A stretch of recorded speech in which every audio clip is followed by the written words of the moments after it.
Tatlong dapat mong gawin kung hindi ka pa mayaman. Una is, hindi nila kinakalimutang mag-budget. Importante kasi nandun yung disiplina para we live within our means.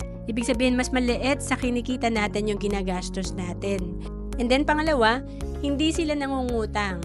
Kasi itong interes sa utang natin, tandaan mo na ana ito na sumisira sa ating financial house or money working against us.